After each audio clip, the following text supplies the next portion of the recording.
Okay.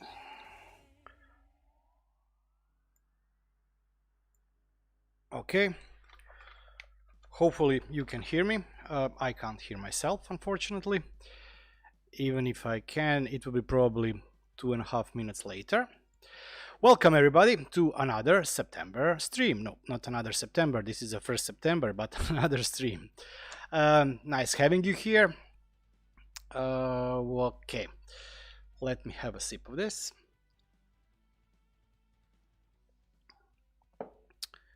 Hopefully you can hear me. So let me click this here. Okay, so what I had planned for today. First of all, I want to update this one here. This is my recording setup to the 0.115 Home Assistant. This is something I wanted to do with you, so you can check a couple of features that will be added here. Second thing was to go through some of the added features in the Home Assistant. Nice seeing you too. Well, nice reading you too, Rasby.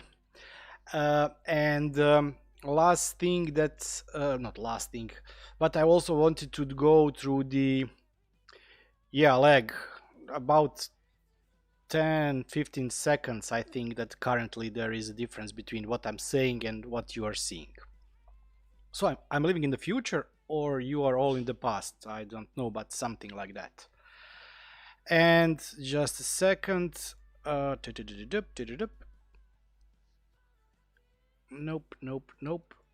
Let me look here. And oh yeah, I wanted to go through the helpers. Last time we had a question about that. I didn't manage to record still the video about it. Probably will be in a week or two. Unfortunately, I have a backlog of what I want to do. But we will be going through my alarms, not alarms as in a burglar alarm, but alarm clocks that I created in the last 10 days for the kids. And they heavily use helpers. Okay, let me switch here. So if anybody doesn't know, helpers are more or less those input fields that you can create, boolean, text, number, date, and drop down. So input fields that you create to help you with the automations in principle, or track something. Yeah, they are really great. I use them a lot in the automations. I don't use them as helpers inside the Home Assistant visual editor, so I'm not entering them or doing them here, but they are the same as the ones I do in the Visual Studio Code. So first thing, and I will press this, I will start this here. I will do the update. So we are currently on 15.1. Probably a lot of you have seen the release notes. They are really long for this Home Assistant release. And let's press first update here. Yeah, okay. It will take some time because this is a very slow machine, and I want to go with you through the changes through the media, because there are a couple of questions on the Discord and on the YouTube videos on how do you go about with the edit media functionality. I still haven't had time to play with the tag. I don't know if anybody had played with the tag. I only have a couple of spare tags at home. I have to check if they are working with the Home Assistant companion app. I'm using the Android version because I do not have iOS phone. But this is something that I'm planning to do. I was really 2-3 times very close to buying. Xiaomi has, let me, while this is updating, let me open here AliExpress.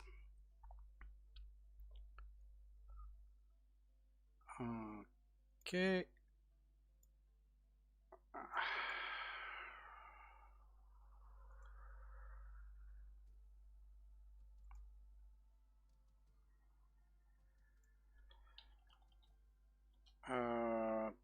tag, whatever it is called. Nope, nope, nope, nope, nope, nope, nope, nope. Xiaomi, is it not Makara? It's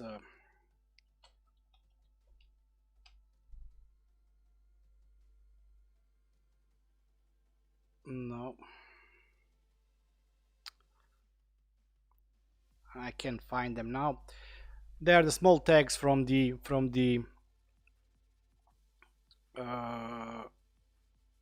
Xiaomi that are multi-purpose. You get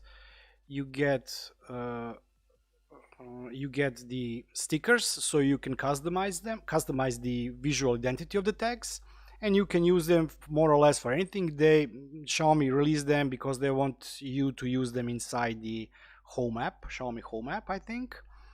But you can use them for anything. So I will probably buy a couple of those to test. They are expensive because at one point of time I was working on a couple of projects and I was buying large quantities of those NFC tags, no matter what frequency. Is it the standard frequency that mobile devices use or those industrial? And the cost for that was cents, and I think that 4 of those stickers from Xiaomi cost around $4 or $5, which for that kind of a sticker is just too much, but nevertheless I want to try them. New device pre-flash Tasmota yet? No, I haven't. To be honest, I never ever even tried Tasmota. I went the other road. I went the ESPHome road. I planned a couple of times to do something with Tasmota, but unfortunately everything that I tried worked with the ESPHome, and so yeah, that's why I never tried anything with Tasmota. I even didn't try original Sonos device. I don't think that I have. I think I do have one. It's a smart outlet, and it still works, although from time to time you have to hard reset, meaning to unplug it from the mains power to get it working back, but even that plug is working on ESPHome.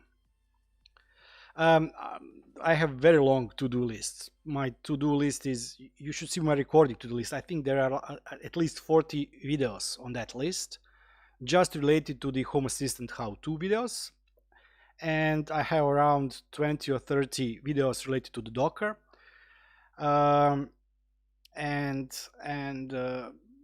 Yeah, I just do not have time. Probably I will get fired soon, and then I will have time of my life. I'm just kidding. No, yeah, and the work is really lately.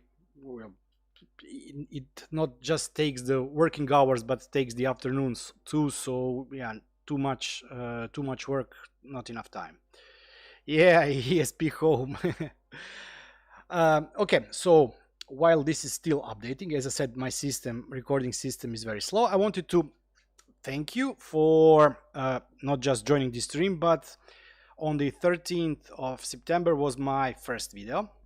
So first video was released 12 months ago, and first subscriber, more or less all of them were my friends or colleagues from the work that I just pulled the sleeve and said, please just subscribe so I can hit 10 subscribers. And all my family members, extended family members, friends of the family members, and things like that. But yeah, 12 months later, almost 5k subscribers, more than 300,000 views. It's really been fun, and I must thank everybody for sticking up with me, for the constructive criticism. Really, if you have any kind of suggestion, I know that some people said that intro music on the video was too loud, so I try to reduce it every time. If you hate the intro, I can completely remove that from the videos. Any constructive criticism you have, please give it. I really do want to improve as much as I can. Also, my video editing skills have improved, my equipment for recording, for the audio. I think that, you know, some people go Tasmota way, others go ESPHome way. Some people really heavily invest in the video equipment. I have an old camera, Samsung NX200. It's now 6-7 years old, and it still shoots in 1080p. It can shoot up to 60 frames per second, so I'm okay with that.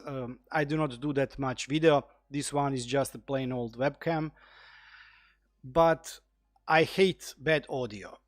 I really hate bad audio. I'm constantly trying to improve the audio. Oh, finally restarting. Okay, that's better. I'm constantly trying to improve the audio to make it better during the video recordings. I still have a problem when I'm recording with the camera. Anything that's been recording with the camera, you can probably see that in videos that that require me to shoot something that I do, and you see device or packages or whatever. That part of the audio is terrible, and I've been trying to get it better, but unfortunately I will have to invest in some other equipment because, yeah, this just doesn't work. But then again, as I said, I really want to have best viewing experience for you, so that you can concentrate on the video and not on some background noise and things like that. On the other hand, I'm recording in an open space. Acoustics here are terrible, meaning that I cannot put anything here. I do not have a study or workroom, so I'm relying on the microphone, on the preamp and things like that. Currently, no. Sorry. No, currently I'm not using any noise filters. Also, when I record how-to videos, most of the time I do not have any kind of noise filter. I have very good Behringer microphone preamp, and I didn't go for the USB, although maybe it could be less expensive than the total amount I spent on this. But I'm liking current setup. Oh, strange. It's up, but I'm still missing something here.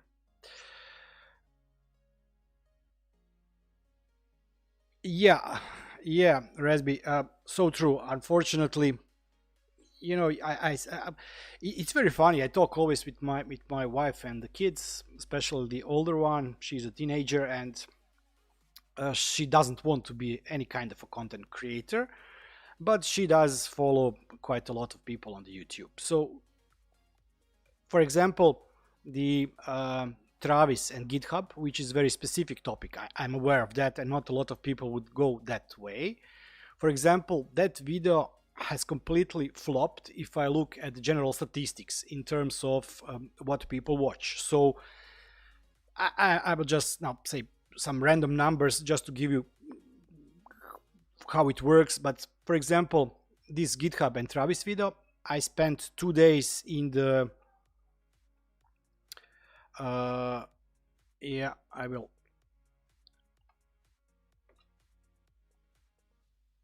Nope, still nothing. Let me. It didn't even say to that there is a newer version. Probably it's still loading something. So normal video after 24 hours has between 400 and 500 views. I'm aware that people do not like mail day videos, so okay, this is something that I do. I wouldn't say for myself, but I know that there are a couple of strange people like me who like to watch those mail videos, because sometimes you see somebody buying something, and you get some kind of idea or inspiration on what you can do with that, or how you can use it yourself in your project. So yeah, okay. So I know that those videos will always flop. They never ever get more than 300, 400 views in a month or something like that. But okay. But recording GitHub and Travis video took me 2 days, 2 weekend days. I got around almost 3 hours of video material. Editing took me another 5 hours maybe to get it to get it to the length that I wanted, but also to get it to the to cover the topic so that anybody can follow it. Although I had to cut corners a few times, but I really tried to make it so that anybody can follow that and use GitHub on one side and also use Travis if they want it. And this video, in 9 days since it has been released, now has maybe 400 views maximum. So, you know, you spend on, and on the other hand, I did, I don't know, video about the timers or something like that, Home Assistant timers. Then I must stress that I understand a lot more people will use timers in Home Assistant than they will use GitHub and Travis, for example. But that video had, I don't know, 500 views in 3 hours.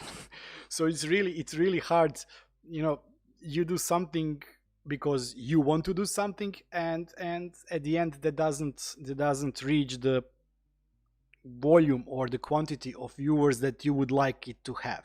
But I'm still very happy with everything. I really do like receiving comments, even if you see that I did something wrong or something can be better. That's great, because this community is here to help us learn something new every day. As I said, we started talking about the helpers on the beginning of the stream. A lot of people are more comfortable with using a user interface, and they will be using helpers inside the user interface. I myself am using them through the YAML code, but at the end we do still reach the same result. So it's just ESPHome or Tasmota. Both are great and both are okay.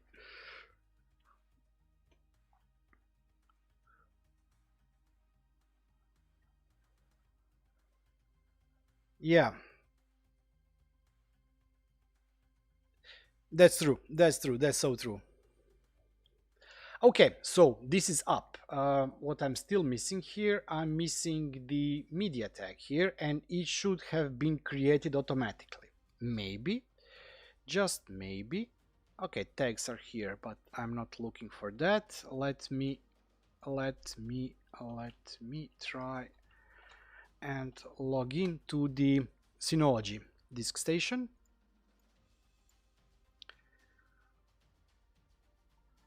So there were a couple of questions in regard to this media tab that you can now use. A media tab is really great because it can help you embed even more functionality inside Home Assistant. All those lucky people that use, I really cannot track anymore. Oh, folder is here. I really cannot track anymore what the versions are called and how are they called. I will be talking about Home Assistant Core, although now Home Assistant Core is something that Home Assistant Core really is not. And HAS.io. So if you are using HAS.io, meaning that you are using Supervised or whatever it is called now version of Home Assistant, you should automatically have a new folder media. And if you have any kind of a media, you can put it there. And unfortunately, I probably do not have anything. Let me see. Let me briefly try and get a song or two here. Come on, File Explorer, open.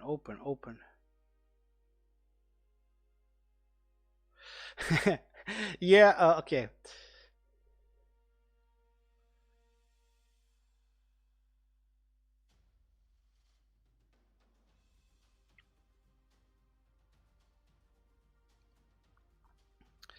You're right. That's why I prefer going YAML way, because YAML gives you that extra option that you can normally not do through the user interface. For example, I still have Shelly devices configured through the YAML, although the newer version of the Shelly integration is better than the last one. On the other hand, I'm still using a custom component, Shelly for HAS, because it works even better. It has shorter development cycles because, you know, they do something, they release it. Here you have to wait for the next release of the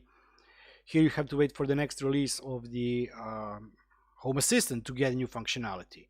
You do sometimes get new functionality between the versions, between the major releases, let's call it like that, although they are not major because it's 0 dot something, but let's call this major release. By going with the custom component, you do get some faster development cycles. Yeah, Raspberry, me too. I really do watch a lot of people, not just the prominent names like Dr. Z, for example, who is I would say the most followed YouTuber covering home assistant or home automation. I do watch a lot of people that have even less subscribers than me or even less content than me, because you always find something that you missed or some problem that you have, and you just gave up and they resolved it in another way. So back to the media. Why is my... Just a second. I'm fighting with the file explorer now. It doesn't want to open. Yeah, right. I can now restart the machine. What? Okay, this is funny. Let me try it this way. Yeah, as my explorer, file explorer is stuck.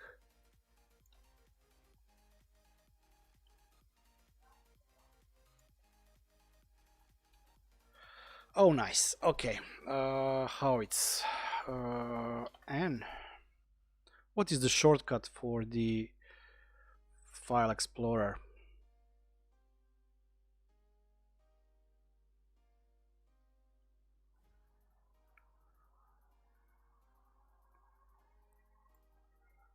Ah, okay, finally.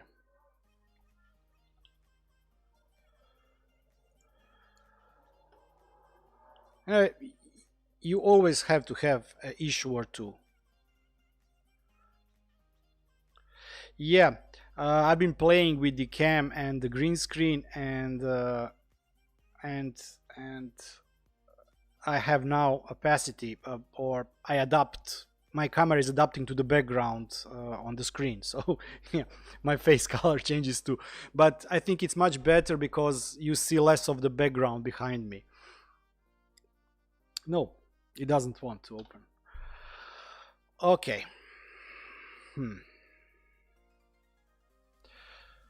This is funny. Let me try it like this.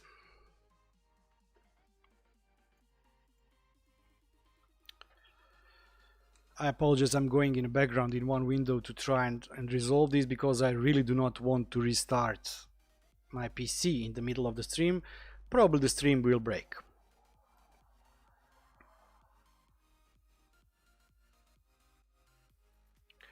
Okay.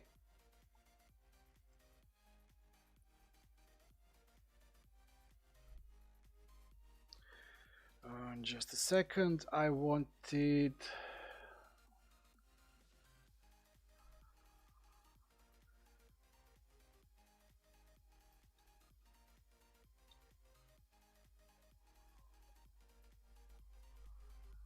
Okay.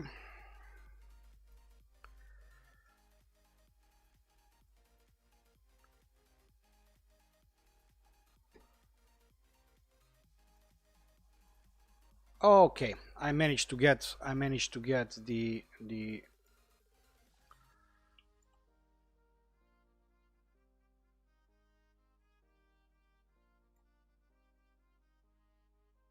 all right. Finally, sorry for this. It's funny however you prepare, there will always be an issue or two, and it's great because we then resolve the issues on the fly. I do not know what I did to resolve it, but it's now resolved. So okay, now we have two songs here. Let's go back to the Home Assistant.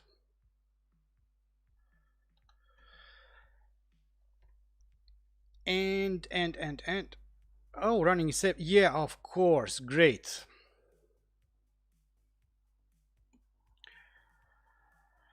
Okay, I didn't check this one, sorry. The error log failed to parse configuration YAML secret loop that ID not defined, activating safe mode. Okay.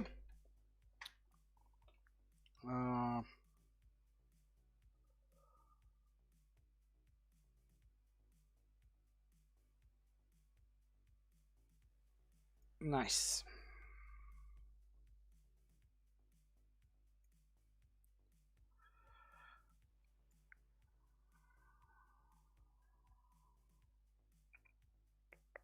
Just a second, please.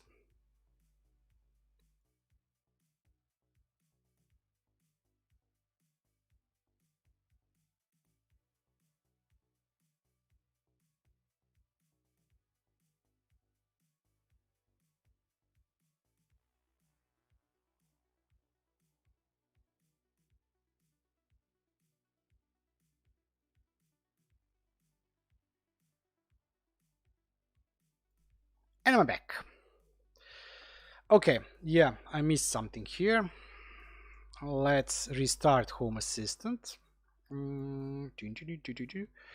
Server control check configuration. The question is, oh yeah, because the error was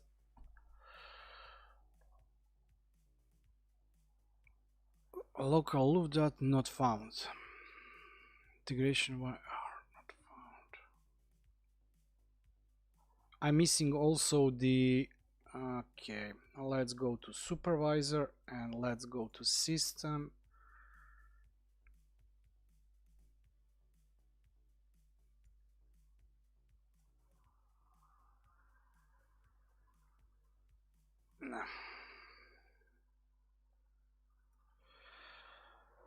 This will be fun.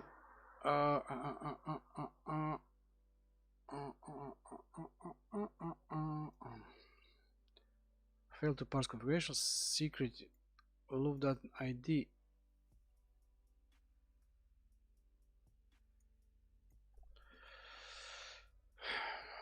Local loop dot integration local loop dot not found. But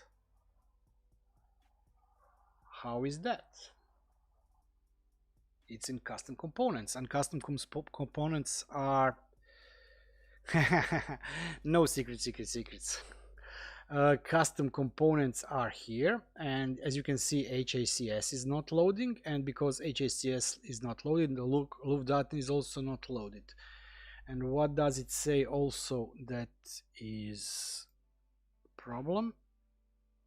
YR, okay, and this has been removed. This is breaking change, so we need to go and remove that. And the easiest way to remove that is to rename this file to disable. Okay, let's try it once again. Yeah, I know, I forgot it.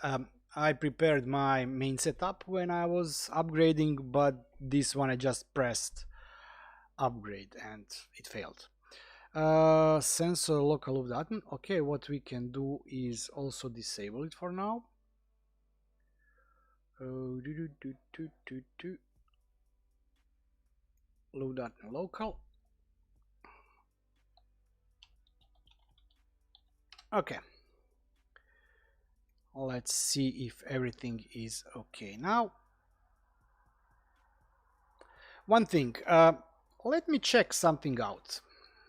If we go to GitHub, there should be a recording repository, and this is the repository I created for the previous video, and it says that it passed Travis build 11 days. Let's go to Travis.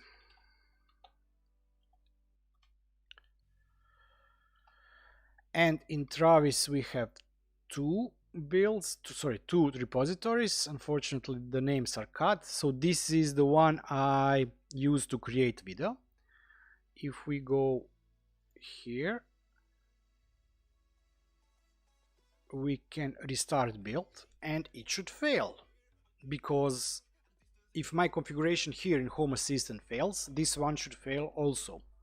This is why in the main backup, in the main system, I have a couple of automations. One of the automations is constantly checking the difference between the version I'm running and the available version of the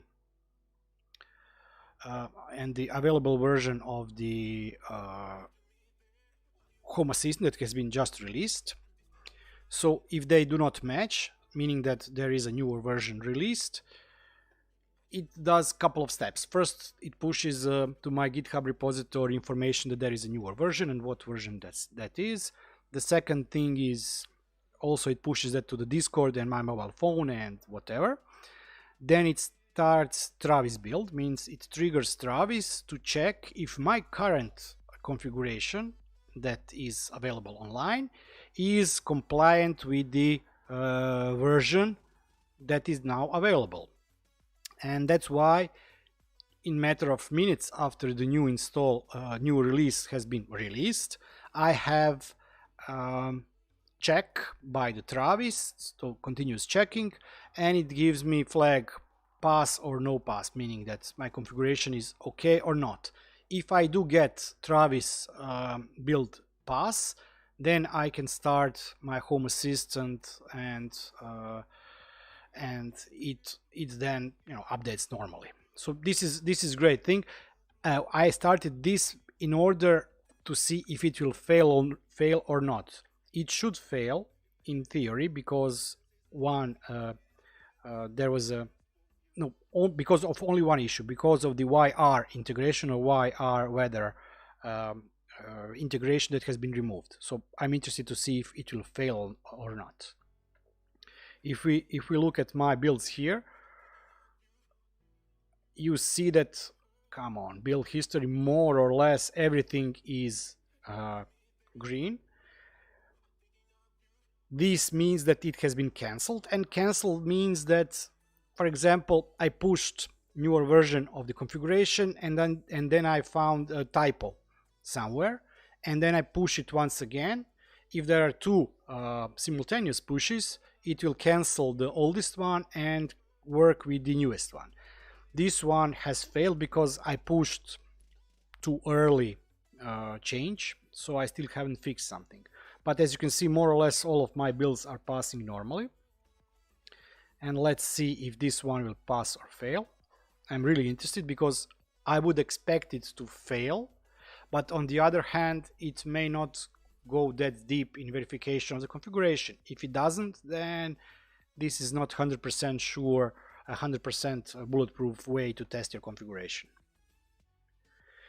It should finish in a couple of seconds. I don't know if anybody has watched my video from the last Wednesday. It was the Geiger-Miller counter. It was a fun video. But editing skills or video editing. So I was recording video and my recording setup in terms of home, okay, as you can see, it failed. Yeah. So what I wanted to say is that, yeah, okay, it found. So if I would have triggered this automation on my recording setup, I would have seen that I still have integration that has not been removed. So Pat, thanks. In regard to Luftdaten, I'm using two types of the integration. One is the local Luftdaten integration and the other one is embedded. Local is better because sometimes I do get errors from the Luftdaten integration when I'm pulling data from the server, but on the other hand, local one has more inaccurate data.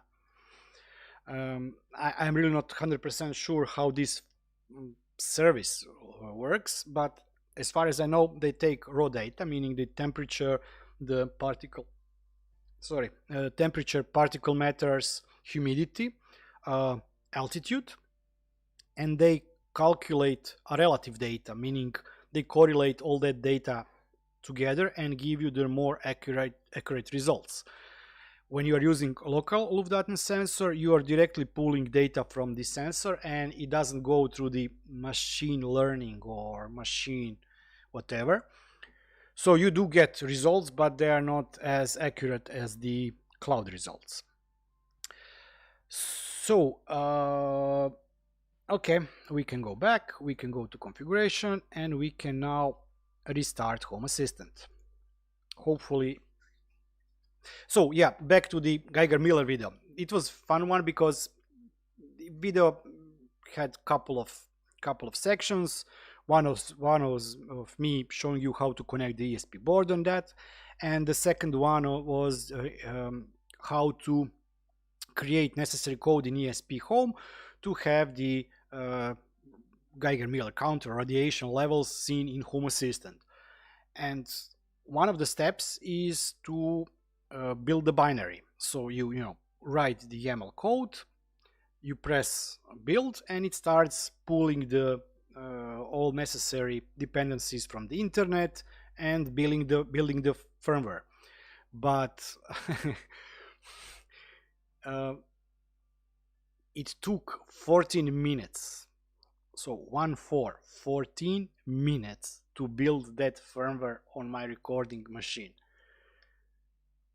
And I had to repeat that twice because I made a mistake. So 28 minutes of waiting, just sitting like this, you cross your arms and you watch the monitor and you simply cannot do anything. So yeah, thanks to the editing, it looked like it was 5 seconds or 10 seconds, but in matter of fact, it was 28 minutes total. Okay, so finally, silly me forgot to check the configuration. This is something that if you know my videos, I always say check your configuration, but this time I forgot to do it.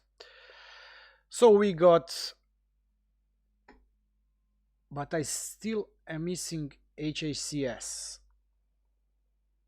And this is why I do not have local loop data integration, because it depends on the HACS. No problem, I will fix it after the stream. So if we go to the media browser, you can see that I now have two medias here.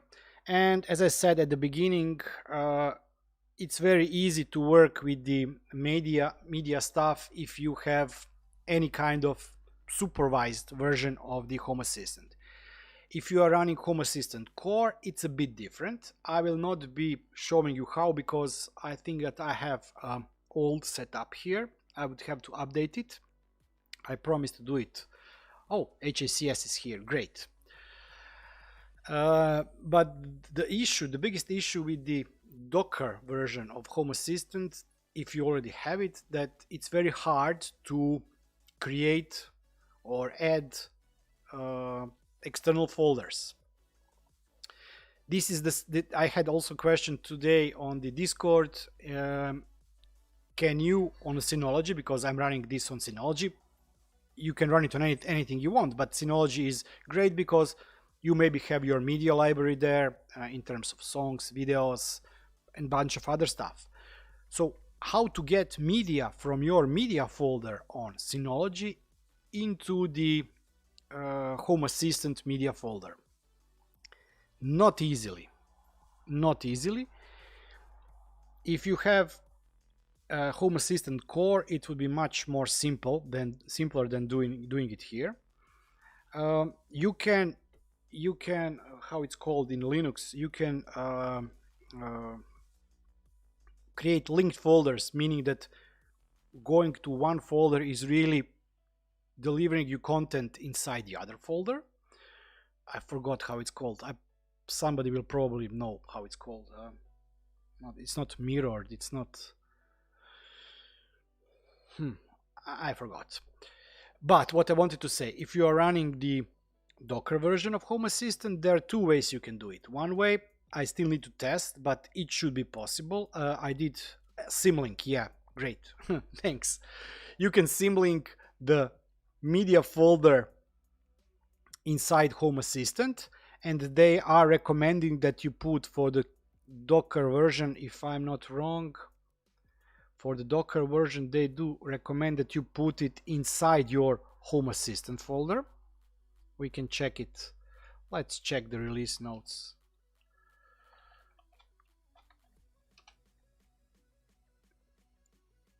Media browser.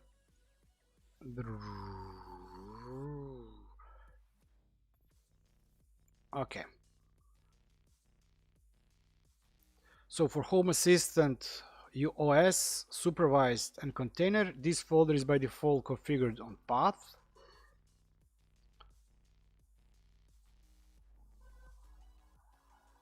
But the question is where the path is located. So if you are using a container version and you want to link to your current media folder, the other option you have is to recreate mapping of the volumes, and this can be done in two ways. One way is to delete the container and create a new volume mapping, meaning that you type -v, then the folder inside your host where all your media files are, and you connect it with the internal folder. And let me just find you. I've seen it somewhere here.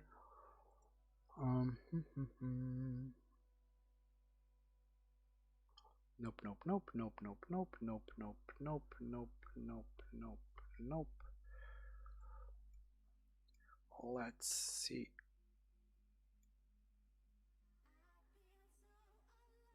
No.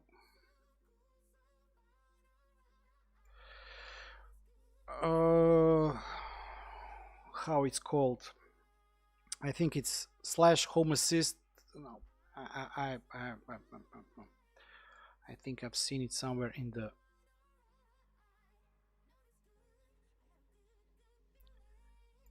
the comments here. Somebody mentioned, but there is a way for you to link, external folder where current media is with the internal folder from the Docker, and that's the easiest way. And good thing is that as they mentioned here, if you have already some other folder, you can also use mount. So for example, you can also mount externally the folder that's on the network. So you have local files, but the files are really on the network.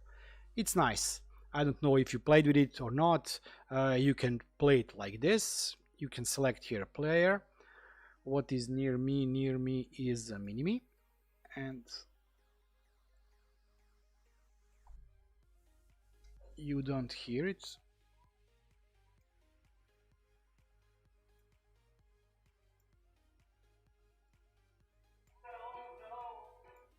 Okay. I will not put it any louder because yeah, copyright strikes and things like that. And the second way for you to use it, of course, is to use integration here. Let me try whatever me, and I will play this song there. So it's really great. The second option for you is Portainer. I don't think I have it here. Let me see.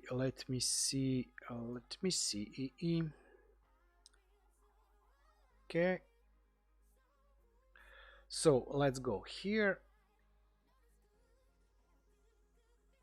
Just a second.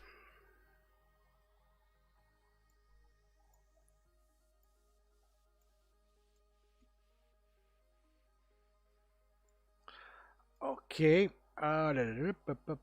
24 containers. So I have here Home Assistant that's been stopped for 14 days. This is the Docker version. What you can do is duplicate or edit, and here, sorry, I have glass in front of the screen. So here you can just add additional volume, and additional volume can be, I don't know,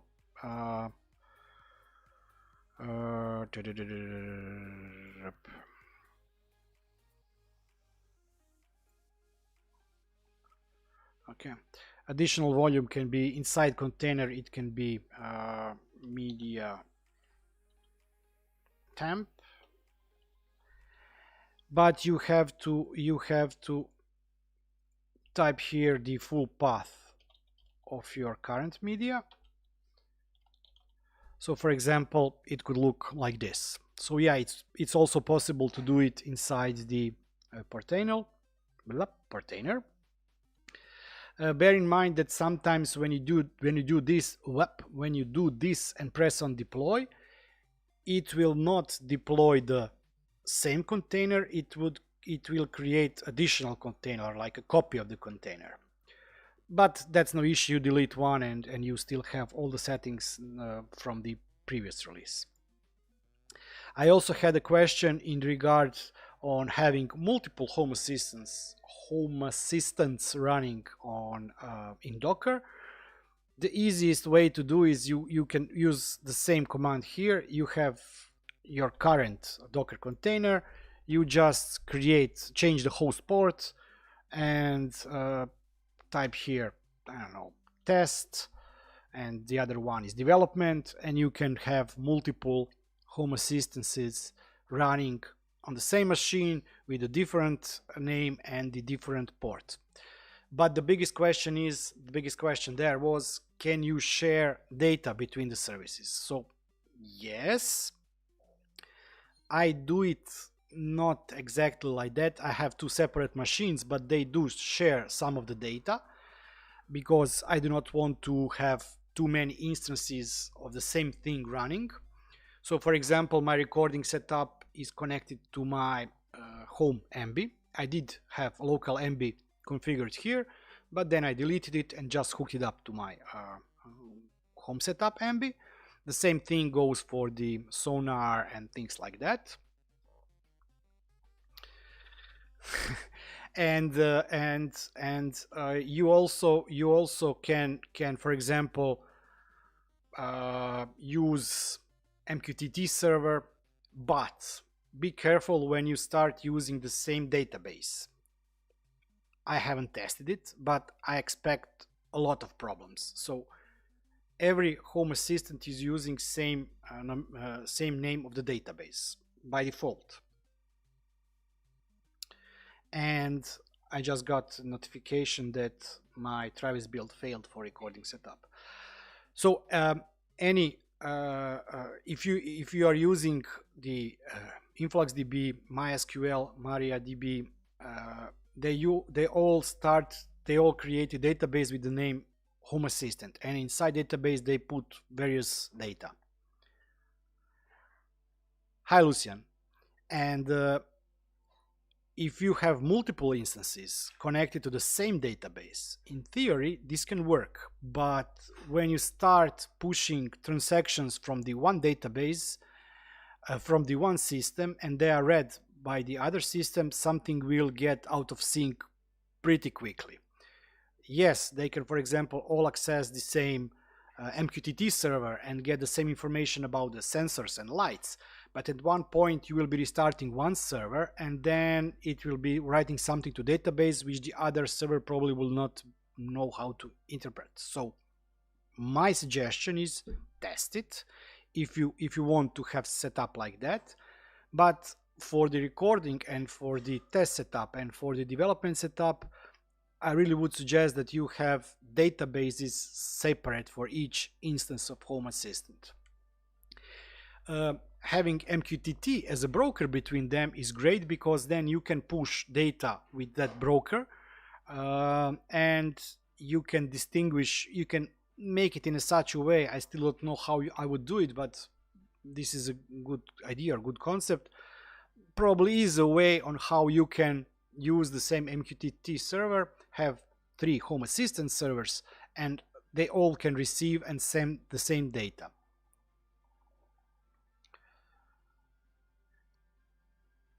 Yes, but as you know, the problem is that Home Assistant isn't developed in a let's call it like that high availability mode or something like that. And I do not know if you have 3 instances and, for example, all are accessing database Home Assistant and all 3 of them are trying to, let's say one of them is trying to write shutdown, what would be the impact of writing down shutdown in database when the 2 other systems are still running? Would they say, okay, something is wrong, I didn't initiate shutdown? Or would they also initiate shutdown because they see a database entry with the shutdown? I'm just maybe I didn't explain it very well, but there can be some really nasty things, I believe, if you try to, you know, do it like that. It's no problem for each instance to have its own database and to access data. For example, I don't know, let's see, they can use the same instance of Grafana, they can use same instance of ESPHome, same AdGuard, same Node-RED, maybe even. I don't think so, because you have integration between Node-RED and Home Assistant, so that could be a problem. Yeah, that's right. I don't think that Home Assistant at this point knows how to handle queues, which is really task for MQTT. Yes, yes, I think so. I really do not know, but somehow I believe that this would bring a lot more issues than the benefits. I do have a couple of instances here. The easiest one, of course, is if you can afford it in terms of resources, not money, but in terms of the CPU and drive, I would definitely suggest for everyone to try and get Proxmox, or any other virtual machine. Doesn't have to be Proxmox. Proxmox is just, you know, I hate it less than I hate some other companies that I will not mention, because I don't even want to mention their names, and I work daily with them at my day job. So you can use any kind of virtualization platform, virtualize your host, and then you can have as many hosts as your hardware can handle. On my, I always stress it out, very weak hardware. It's Atom processor with 2 cores, 1 gigahertz or something like that. I have up to 3 full Home Assistant instances, meaning 3 Expinology servers, so not real Synologies but Expinologies. So 3 Expinology servers, 1 running the HAS.io, the other running the Docker, and third one I just, you know, start stop. I don't do that much, because third is already overkill. So that would be the best way. But also, if you have a good enough machine, on my Synology I have not the recording one home setup, I have at least 10-12 Docker containers running various stuff, and the latest thing that is currently being run on is a Paper MC or Minecraft server, but the Paper MC version. It should be less hardware intensive. It should need less hardware. It should be less stressful to the hardware. Yeah, it is. Yeah, that's on recording setup. That's on recording setup. On my normal setup, which is a normal Synology machine, which has expanded memory, and this is the, yeah, if you can expand memory on your Synology, first thing you have to do that. But on that machine, it compiles in less than a minute, which again is 10 times slower than it compiles on my PC, but it's still, yeah, 14 minutes shorter than it compiles on my recording setup. So yeah, I know, but as I said, for the recording I really do not need anything much more than that. So what I wanted to talk today was the changes in the 1.15 version, and one of them was the media browser. Let's go back. This is from the testing of the in my home setup. Let's go to the recording.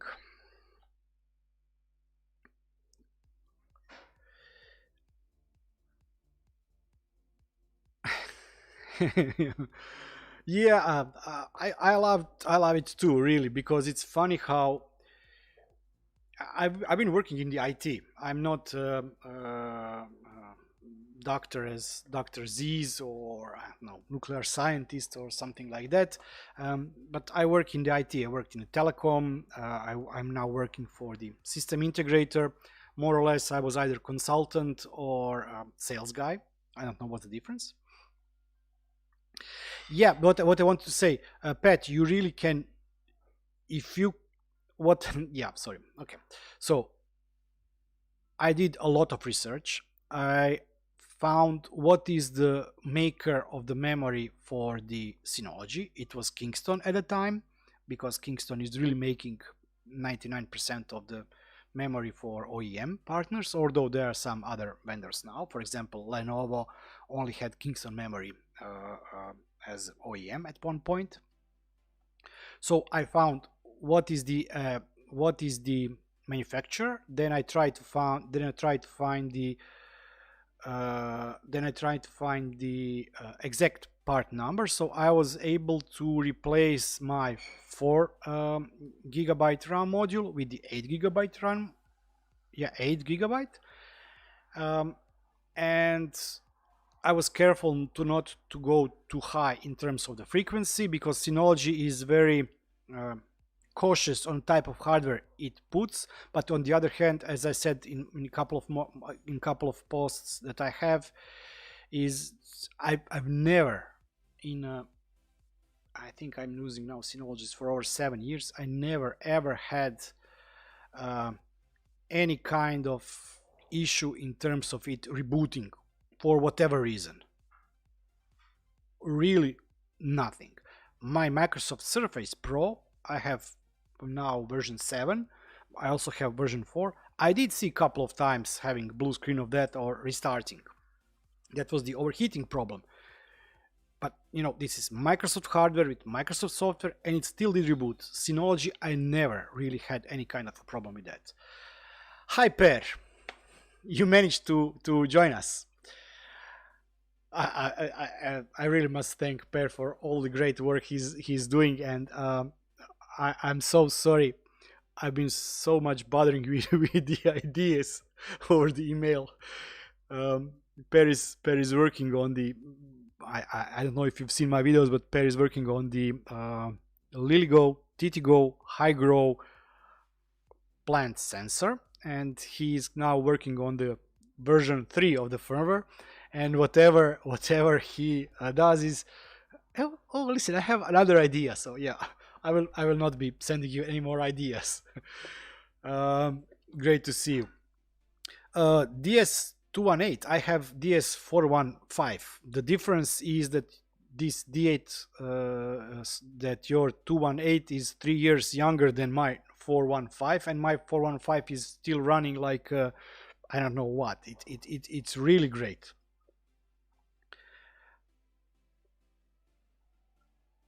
Just a second. Okay.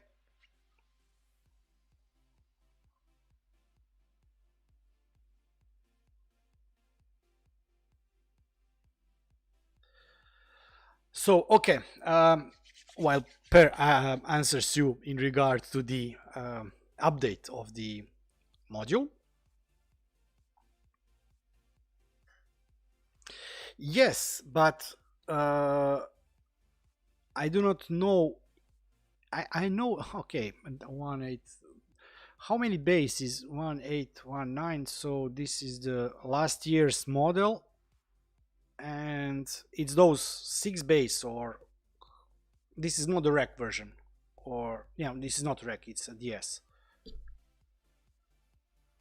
I searched a lot of, and I really investigated a lot, and you can find people's success or fails with various manufacturers. I know that for my version 405 plus, I needed this exact part number, and my Synology doesn't even blink. It doesn't even know that it has non-Synology RAM inside. Last year's, yeah, 8 base. Okay, yeah. I still hope that I will persuade guys from the Techom trade that lent me the recording Synology, original Synology box, that I will get my hands on 920 plus to be able to test the HASIO on that. Yeah. Ivan, if you are watching this, please, just for a week or two.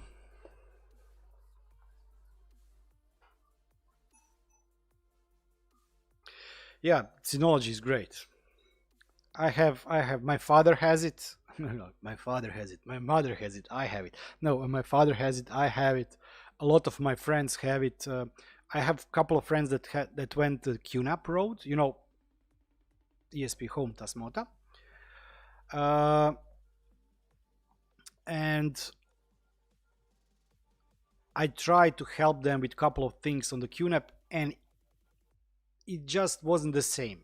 I know that QNAP is, both of those brands are, let's call it like that, brand names. They have excellent products, but I was never able to duplicate QNAP, Synology on the QNAP. So yeah, I don't know if anybody has experience with the QNAP.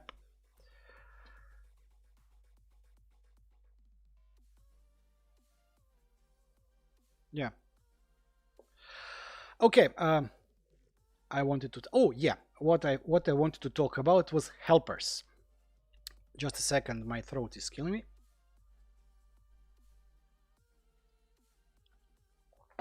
After the stream, I have to record some parts and prepare video for tomorrow. Tomorrow will be, yeah, QNAP no Docker.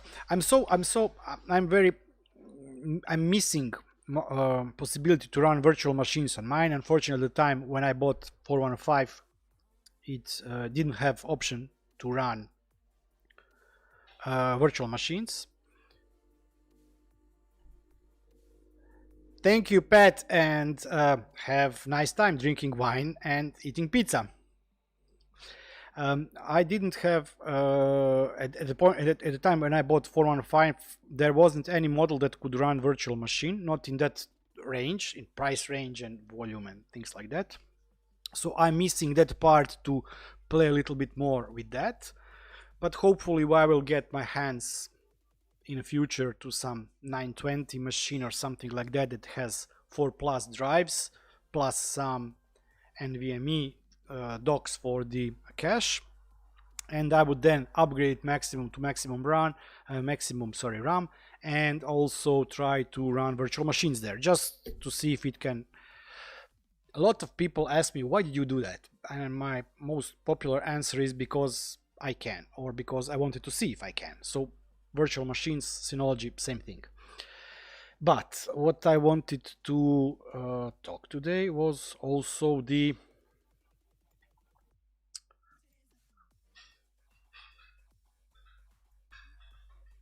helpers, but not in terms of the helpers. Okay, so, oh, black, nice. So the helpers in terms of, oh no.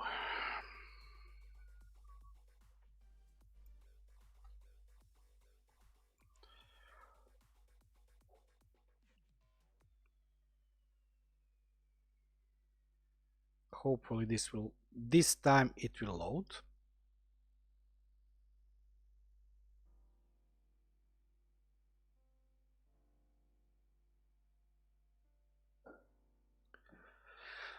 Mark, I'm having an issue with the MailPlus server. I have it running, I have it configured, and I cannot get my hands on the static IP address. There are two ways for me to get it. One way is to pay some kind of ridiculously large amount of money to my ISP, and I mean really ridiculous amount of money. The other option is to transfer my landline to my company, and then as a business try and get the fixed IP address. But as a, let's call it, private user, I get 200 download, 50 upload speed on the fiber optics, and I paid next to nothing. If I would want to have that same kind of service as a company, I would pay it with at least 10 at the end more, at least, if not times 2 that. And then again, getting the fixed IP address is also impossible. I was trying to find some kind of a service that would allow me to rent IP version 4 fixed public IP address. I was trying to play with the IPv6, and I don't know why. I think that it's even harder to get a public IPv6 address than it is to get IPv4 of the restrictions and I don't know what. I hope that somebody will make IP version 11 and we can finally get, I don't know, 1 million address for each citizen on this planet, something like that, because I am aware that there are not enough IPv4 addresses, public addresses, but IPv6 at least you should get. Yeah, I know. So the problem was that when I have my domain name, I have public DNS record automatically changed when my public IP address changes, but since my IP address is in the range of the internet service providers, yeah, you see, I'm paying my, that's exactly the point. So you're paying 25 pounds. I know that pound is not the same it was. It would, 25 pounds would be around 200 in local currency, and I get 150 download and 50 megs upload speeds, which is okay for me for something less than you pay. I pay in pounds more towards 20. Fixed IP address would cost me 1,500 kunas, so around 200 pounds a month. And yeah, I simply have better ways of spending my money than spending 200 pounds on the god. Okay, I will not be watching chat anymore. Okay.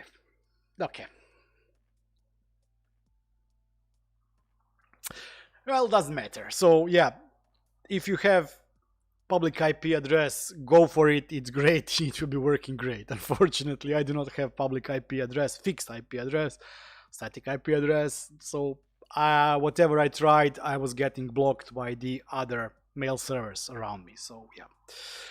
Okay, back to the helpers. So I had a problem. I had not a problem, but I had an idea, and that idea was to make alarms for my kids when it's school day. So I have two kids, and one kid is always in the school in the morning. It starts at 8 o'clock, and the other one has rotating weeks. So she has odd week and she has odd week and even week. 1 week school is in the morning and the other one is in the afternoon. More or less the school calendar for both elementary and high school is the same, meaning that holidays are more or less the same. They start on the same date, they end on the same date. You know, autumn break, winter break, spring break, summer break, they are usually all the same. They do have a couple of exclusions. For example, school day, school day, meaning the not school day, school anniversary day, let's call it like that. Each one has a different date, but let's forget about it.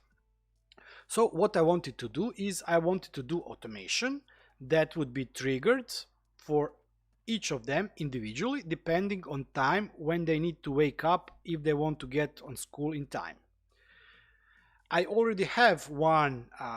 It's not helper per se, because helpers are more or less input booleans, input text and fields like that. But I have one binary sensor, and this binary sensor is workday sensor. Let's look at here. Where is it? Not here. Not here. I have too many sensors. Okay, let's go to developer tools. So I have, let's look at it like this. I have workday today and workday tomorrow. This allows me to track not just what is today, but also what will be tomorrow. And this is then used for school nights. So on Sunday, even if this is a non-working day, kids get reminder that tomorrow is a work day, and some automations are well, where they're not anymore, but I will implement it the other way. So they get notification that something is happening tomorrow, and today they have to go to bed earlier than what they normally do on the weekends or on Fridays. So this is binary sensor. Then I have school week. This is the rotating week, meaning it tracks week A and week B. If I'm not mistaken, week A is when the school is in the afternoon and week B is when the school is in the morning. So based on this sensor, the previous sensor, and one I created for this automation, for its helper, input this one. So this is a typical helper in the configuration. If you go there, it allows me to do a lot of different scenarios. For example, okay, one scenario I still do not have. This is the we are in a quarantine or we are in isolation. So yeah, I should probably do some kind of a COVID also add on to this. So what this does, this tracks the school calendar, the publicly available school calendar, but in very manual method. I will show you how. And if it detects that today is the date when there is a start of the holiday, whatever, it changes this to off. So how does this look? If we go to my younger kids, she only has school in the morning, so every morning, if it's a work day and school is ongoing, she will get alarm at a certain time.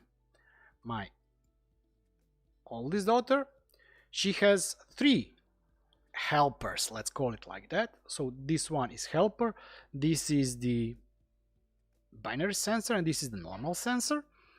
If school is ongoing and work day is on and week is B, her alarm will go on. So you can combine couple of things and couple of either automatical values or values that you can control by hand, and you can reach the following results. Let's go to Visual Studio Code.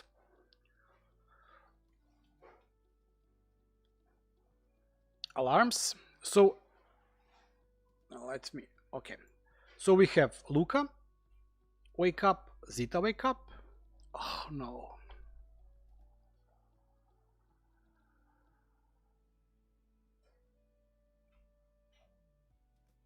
Come on.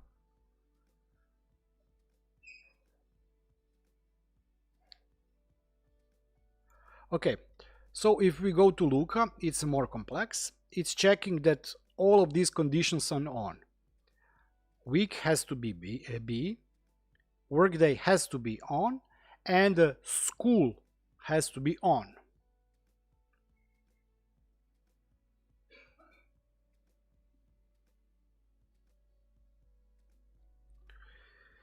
Yeah, pricing of the internet.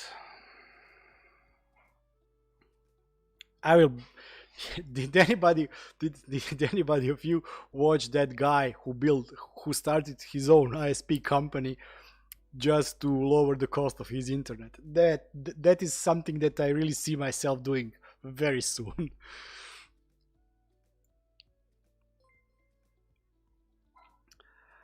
Okay, so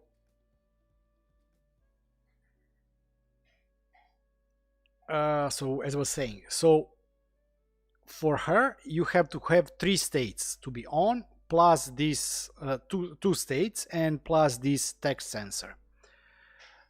For Zita, she has only 2 states. So if it's school time, she has to wake up at 6:30 to be on the bus at 7:30, because they are currently working on the small alley which she normally goes by foot, and now she has to take a bus to school instead of being there in 5 minutes by foot. Okay, so she has only 2 states and that's it. But how do I control those inputs? By hand. Not by hand, but this was done by hand. So this is automation that checks if today's date is matching any one of these dates. And those are the dates that either we have one-day holidays that are not in the public holiday calendar. So not, for example, Christmas. But I think that on 2nd of November 2020, they have 2-day autumn break. So yeah, autumn break is 2 days. So on the 2nd of November, it will be triggered and change state of the school boolean to off. And then on the 4th, which means that the morning that school starts, it will be turned to on. And that morning, she will receive early morning notification. And I did funny notifications. So the older one, she has a mobile phone, of course, has a Home Assistant companion app. I don't know what teenager wouldn't want Home Assistant companion app on the phone. Yeah, so, okay. She receives this message. The volume is set. She has a text set, and her, let me put not a sponsorship shirt now, but this is a Queen LED Dig Uno running WLED inside her room. This floor light is turned on, volume is put on very low, and the stream starts. This is the radio.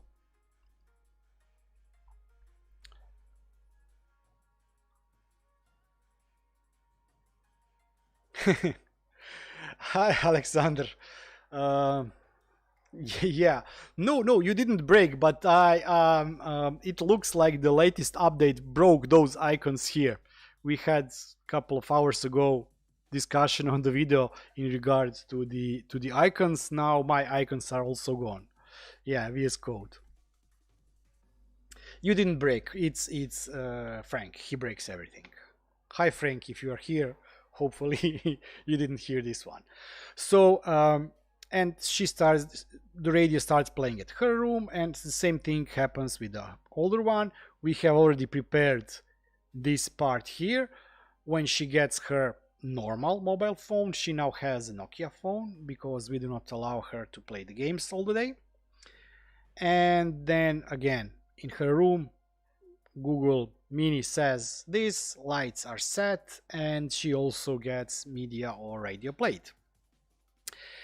Yes, I could have done this with the Google Calendar, but there is an easy way and complex way, and when you start overthinking the problem, you go complex way. So I will be now implementing, and don't get me wrong, I already have Google Family Calendar in the Google Prepared. I have everything set up, and I simply forgot doing that there. But probably during the weekend, okay, so not today because I have to finish recording the video for tomorrow, but probably on the Sunday afternoon I will be playing with the Google Calendar, because I have to also do some kind of automations based on the when are the piano lessons, when I have to take kids there, that things like that. So I will be redoing those automations here with the Google Calendar.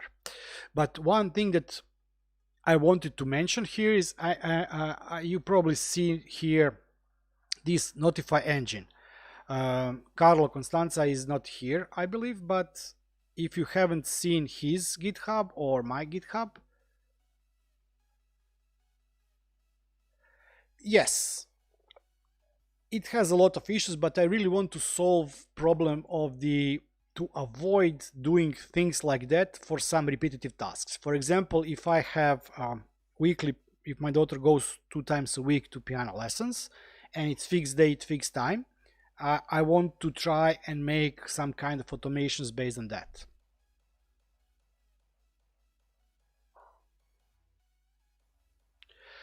Yeah.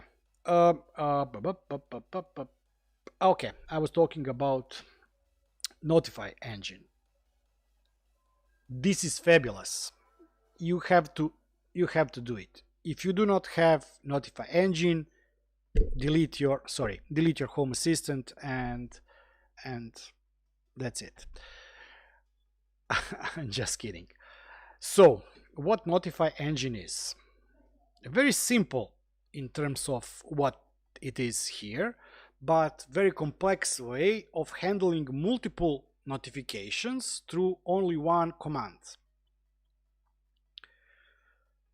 They have Google Minis, so I'm not running Amazon at my home. I am running Google devices, so kids have Google Minis in their bedrooms. I also have, in my wife and I have it in the bedroom, dining room, kitchen, things like that. But they have Minis. They love it because they play music on that, and you know, Big Brother is watching, but on the other hand, it's very kids friendly device, and I can block some content on it.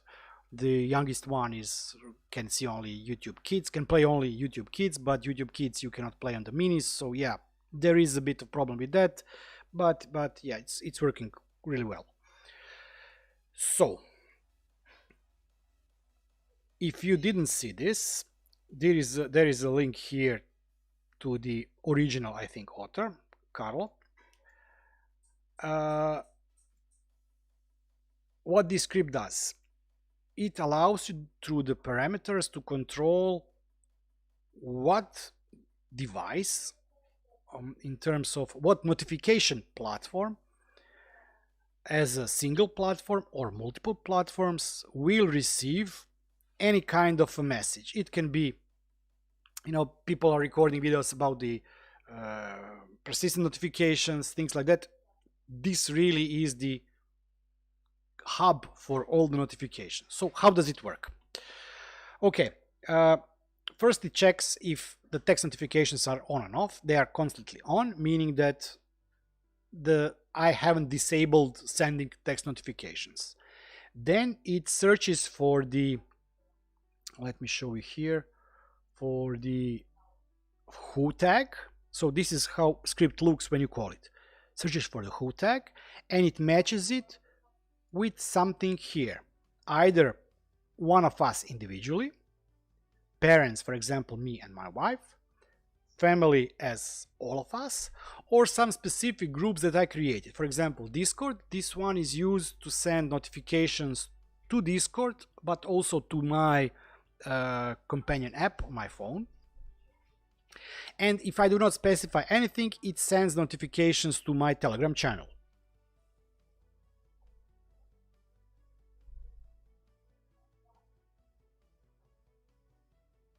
Yes, you maybe missed it.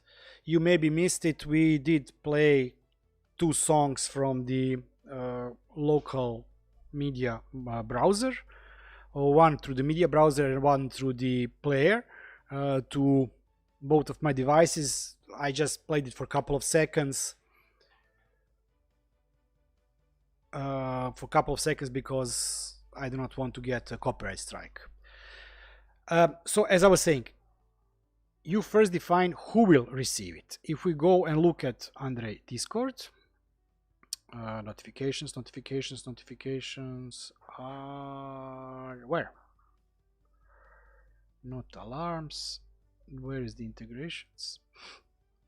No, integrations, entities. So here I created a group called Andrei Discord, and this group contains my companion, mobile phone, and Discord bot. The second thing, and here starts the fun part, you add variables to your automations. So if we go to radiation here, I have title, I have value 1, because I want to send only one line. Then I can have additional things such as tags. Is it sticky? What group it goes? Is it what is the color of the message displayed on the app? And I think that most complex one I have is here, just system. So it goes to Discord, meaning that I will receive it, and it will be also sent to my Discord server, to the GitHub page. Title will be this, value will be this, tag will be update, true sticky, HA status and color. And you also need to send Discord GitHub ID. And if we go to scripts,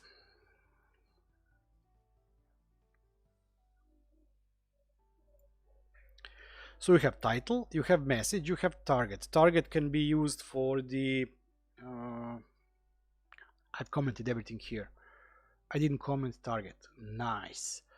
Target ID is, I think, used for the Telegram, for target channel. Then you can send attachment with the URL. Is it hidden? Not. It can handle the tag ID, meaning the grouping of the messages inside iOS phones. Same thing for the Android phones. Stickies, importance. This one is disabled, but everything is here is commented. So why did I do it? For that, let's go to here. Let me show you.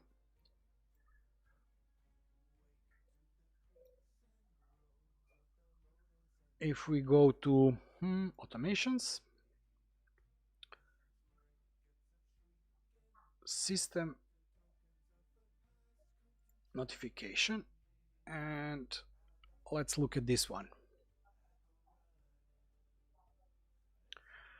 No, not this one, not this one, not this one, not this one, not this one.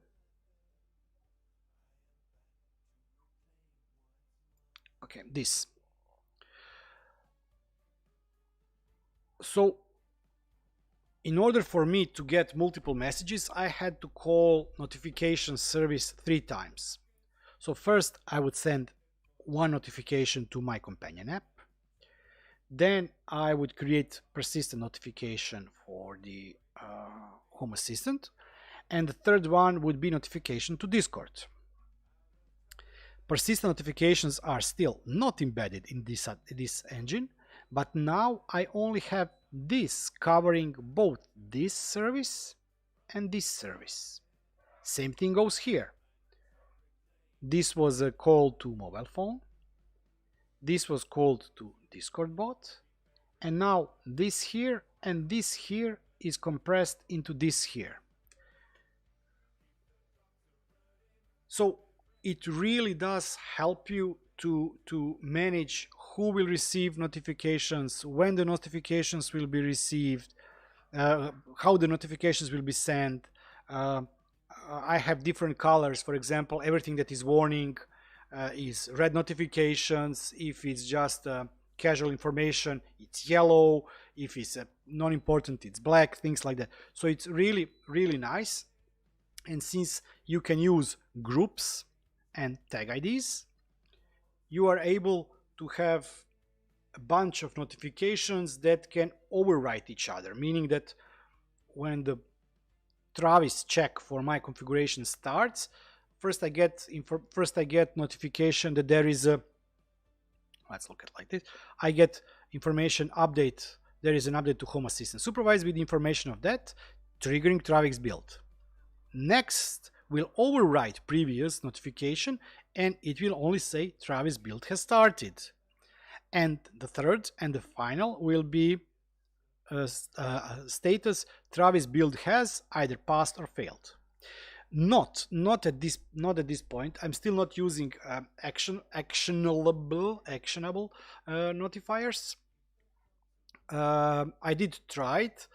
I have to play a little bit more about that because the biggest problem is I don't know what action I would want to. For example, if I know that here what I would want to add as a action is if it passes. So if I get here result Travis build has passed, then I would want to see action update, and I would trigger Home Assistant update. If it's failed, then I have to do something manually, and I cannot do anything from the mobile phone. So there are ways and there are things that can be even more improved in this. I'm losing my voice. Sorry.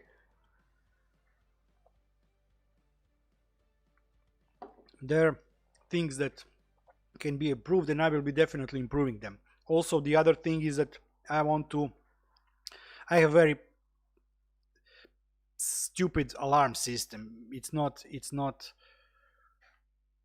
yeah, something like that. Something like that.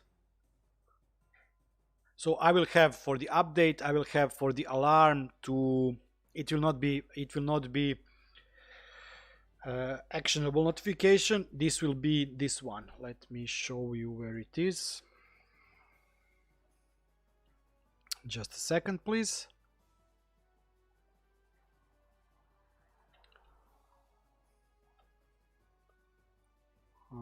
Okay.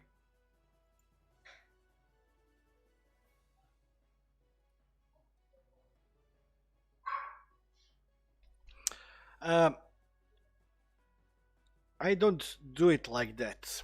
I don't know if you have seen, I don't know, Alexander, if you're using Telegram.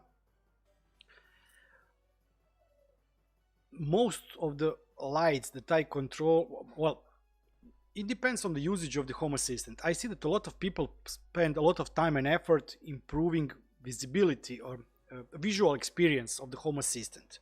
The only person using visual aspect of Home Assistant at my place is me. My wife has companion app. My daughter has companion app. The only time my daughter, used companion app was because she was at the furthest most point from my access point, and she didn't have enough coverage in her room. So if she would have any kind of a problem with the Google Home to control it by voice, she would then go to app and control something through app.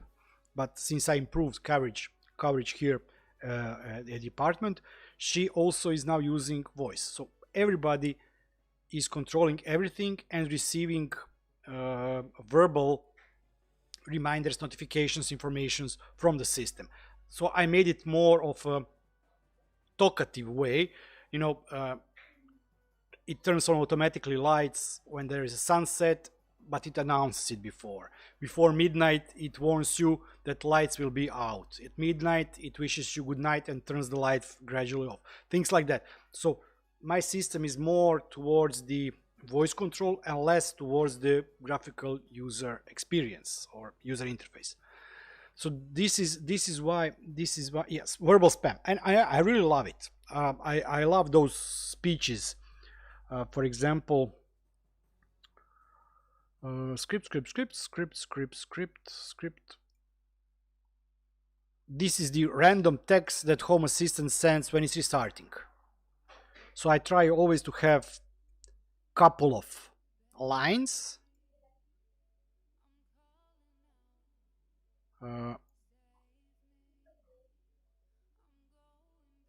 You see some puns here. I wanted it to say it like the Good Morning Vietnam from the movie, but unfortunately I couldn't. So I get I try to have a lot of options for what Home Assistant can say, because you do not want to hear every day, you know, at sunrise, sun is rising, and every day for your rest of the life. Yeah, you will go mad. So if you have random messages, it's more acceptable. You probably can think of 2 or 3 sentences it says, but you will never remember all 5 or 6 sentences. How, I don't know, 5 I have here. Okay, yeah.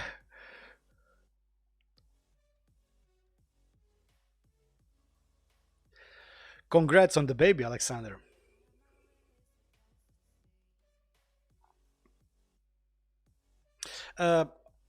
And I apologize. Not everything is done by voice. The only way my wife would allow me to have smart lights in the home was if I would allow her to have buttons. So kids in their rooms are trained like you know, dogs with Pavlov reflex.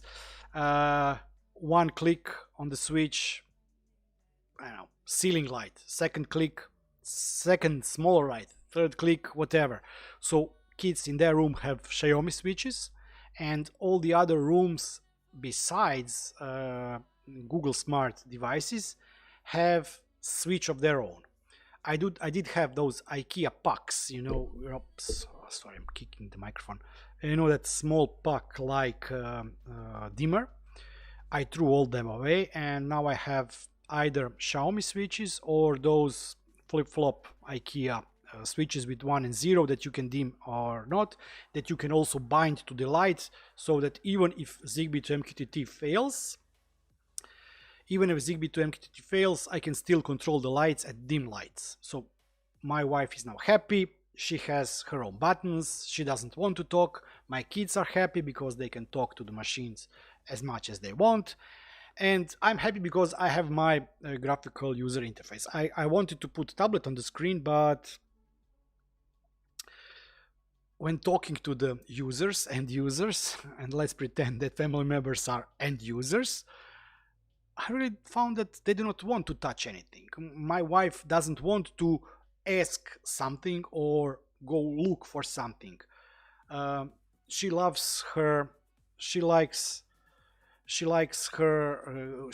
ask Google Home where is her phone, because she normally puts it somewhere and cannot find it, and that's it. She puts timers. Yeah, so I have those, you know, how, just a second.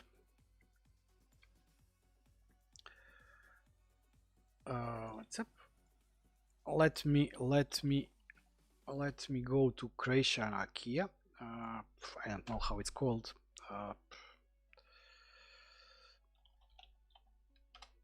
Whatever. Enjoying the Croatian IKEA. We just got Sonovs. Is it called? No, it's not Sonovs. It's a. Oh my god, I forgot. Nah, doesn't matter. So I can never find anything here.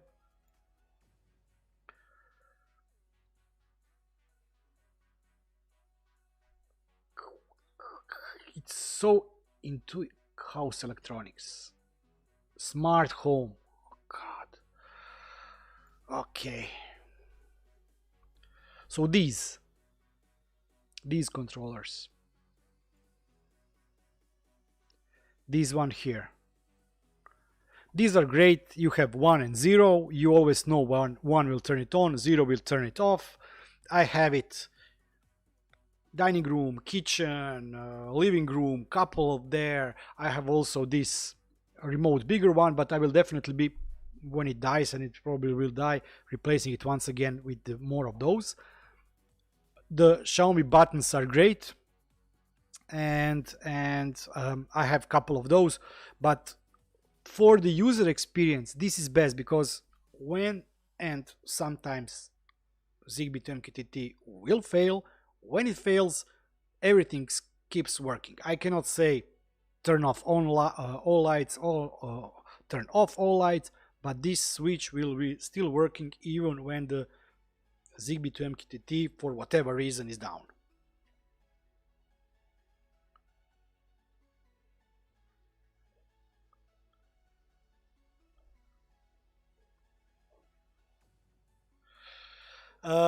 Sorry, I'm working.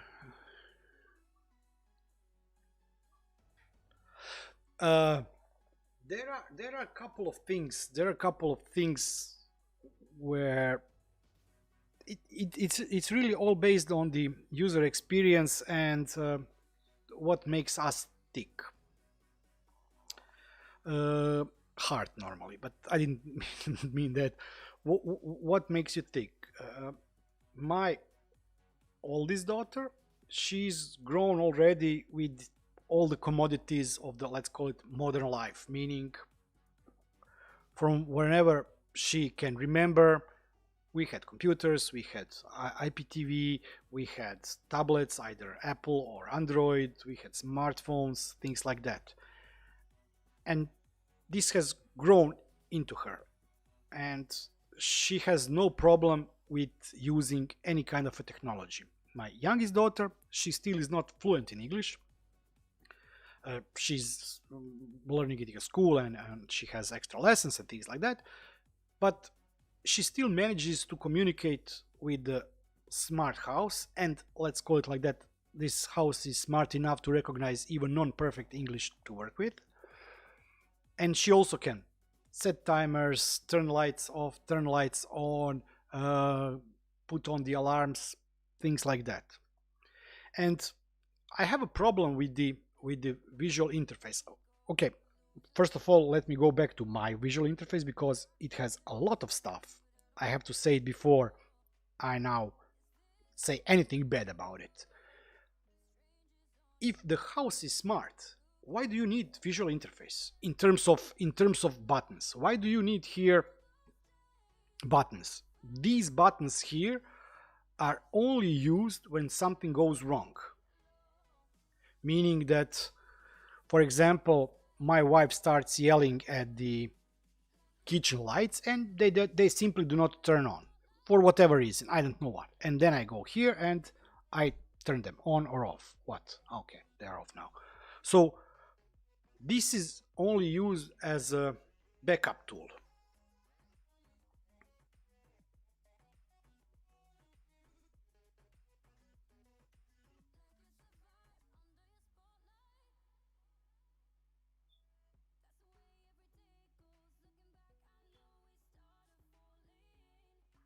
Mark, why did you need to do that? Okay. We are back to the ESPHome Tasmota thing. There are a couple of ways, and I will never ever say anything against Son of Zigbee bridge or decons or anything, because I had IKEA one. It's completely out of the business now, and now I'm only using CC2531, and it's working great. I do have a glitch from time to time. Every 6 months something goes wrong, and then I have to spend 2.5 hours. At the end, I don't do anything. For example, I only restart Zigbee and just manually switch the lights on off, and everything starts working as it should. But what I want to say is that I don't know if you have seen or used this. This is Zigbee to MQTT assistant. And you go here, press allow new devices, and that's it. It will automatically turn off after 20 minutes, or just press it here and no more new devices. You have here errors only, setting log. You don't see anything. Something is beginning to go wrong. You just come here, turn the debug mode. Everything is done without restarting. It works. It doesn't have to be Zigbee to MQTT add-on. I had it when I had everything in separate containers. Now I'm running almost everything I'm running as add-ons, but you can do anything. I never tried this. I tried to help a couple of people with a touch link, but it seems that the device they were trying to add didn't respond well to this, but it works with, yeah, more or less everything.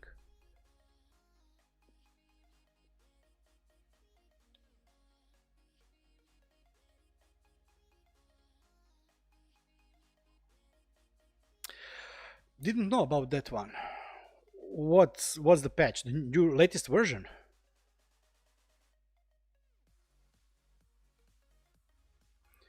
Yeah, wives are like that. If everything is working, they presume that this is how the world works. But we all know that 90% of the time everything works great, but 10% of the time you spend 90% of your time fixing something that is very stupid and not working.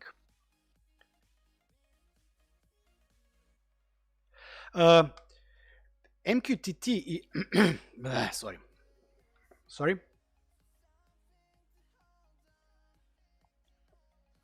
MQTT is something that has really nothing to do with the Zigbee or Z-Wave or Sonoff or whatever. I will say something probably wrong now. MQTT is, I think it was developed by IBM or some very large corporation, is message queuing protocol. And the good thing about it that it, for example, Per, I don't know if he's still here or not. Per is working on the plant integration sensor. So one way of doing it is to integrate everything in Home Assistant. But if you are, and it's great, but if you have a middleman MQTT, what you can do is you can integrate. No, it has, but it's called, sorry, it has, that MQTT is a component that has, Zigbee is built on top of MQTT. MQTT is a message queuing protocol,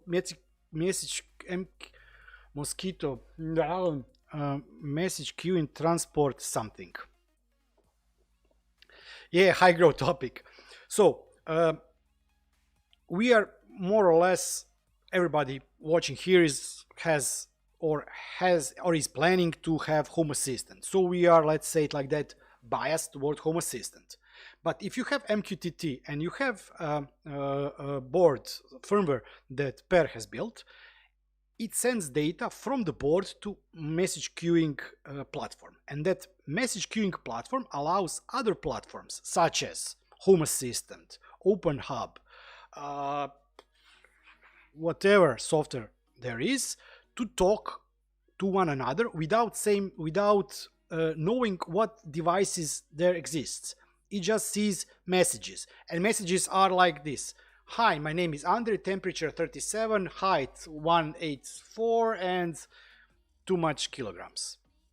And those messages travel back and forth through this message queuing protocol. Home Assistant then gets there and pulls the message, and he says, oh, this is Andre. Oh, Andre is a user. Look, his temperature, his height, his weight. Same thing is about the Zigbee.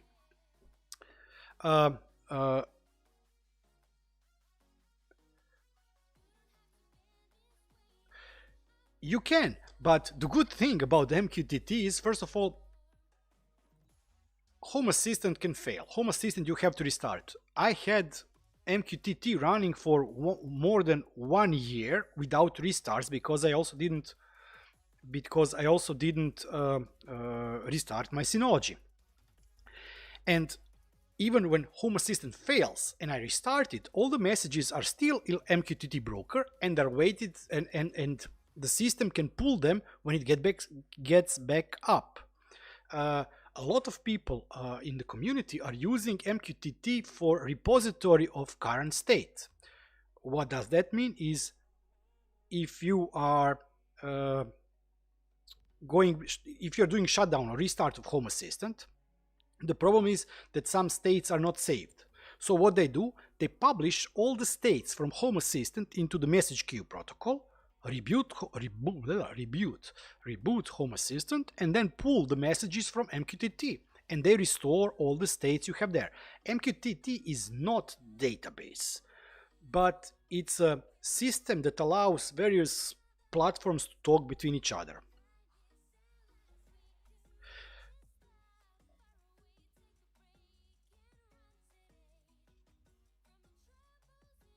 That's sorry. We went the other way.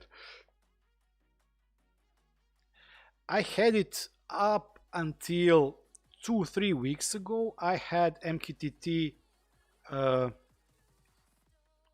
as a I had MQTT as a Docker container, and some 2-3 weeks ago I removed it and moved it to the add-on. I don't know what was the reason why I did it. I think that it was more academic, but when I did it, I didn't revert back. The benefit of having MQTT as an add-on, it's much more simpler to configure and add security there than it was when I had it in a separate container. I set up my MQTT a couple of years ago. I spent a lot of time to get the usernames and password running. Then I spent a lot of time after that to get it secured. in Home Assistant, it's really a couple of lines of code. I don't remember how many lines, but you can either use built-in from the Home Assistant, built-in the user credentials, user permissions, or inside the configuration for the MQTT, you can specify their username and password for the service. So it's much simpler to, it's much more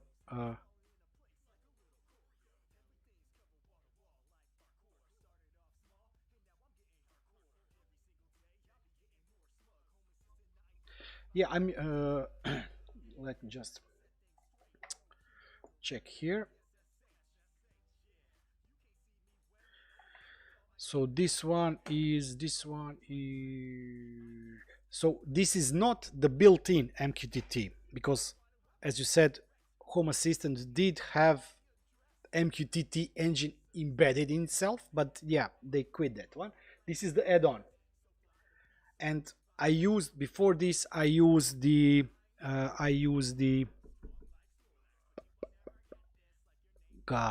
Docker container, separate Docker container. And still, all of my services that are related or not related to Home Assistant use this Mosquito broker.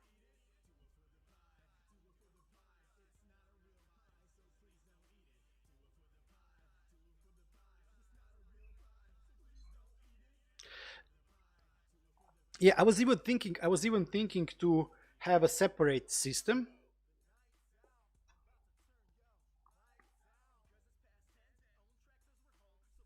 A configuration, you meaning this tab here? I cannot open it here, because then I will probably once again not publish this stream, and it will show my credentials here. I was thinking of using the separate Raspberry Pi machine just as a Mosquito broker, and having it run as independent, you know, some, I don't know, Raspberry Pi 0 wireless Wi-Fi edition, and run everything out of it, because it would run on even that machine and it would never be bottleneck for the traffic, because the packets in the MQTT world are very packets in the MQTT world are very small. LoRa is even smaller, but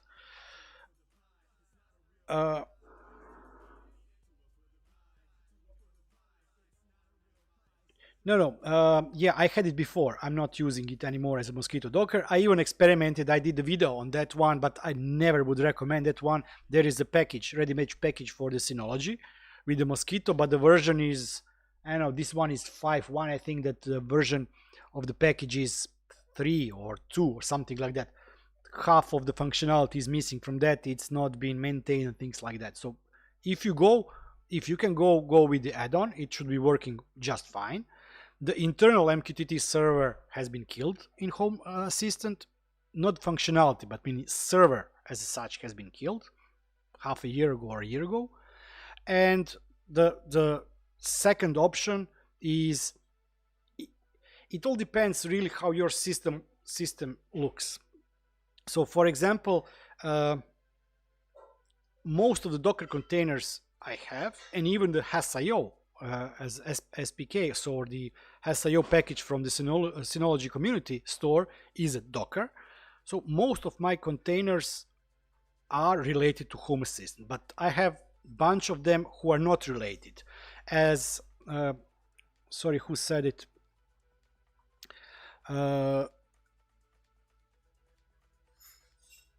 Tech Toys Backyard, you said about the Shelly. So I don't even use MQTT for that. I use COAP, COAP for that. I was even too lazy to set up MQTT, and it's working fine.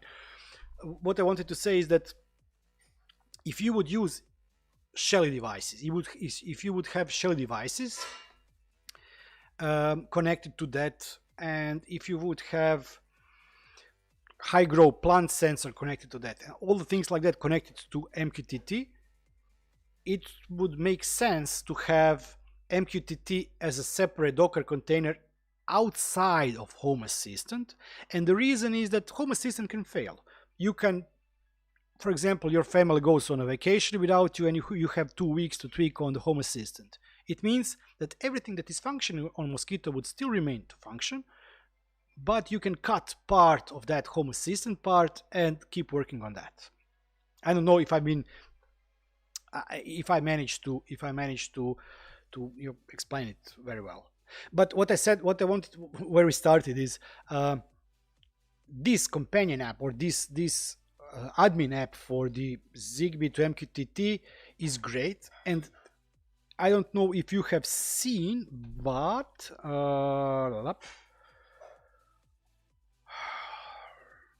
just a second.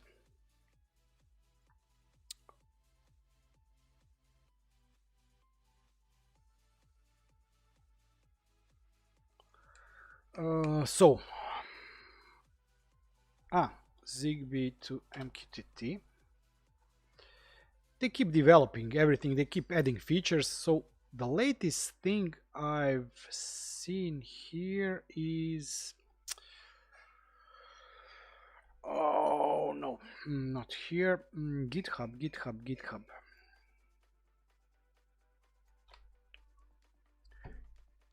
Issues.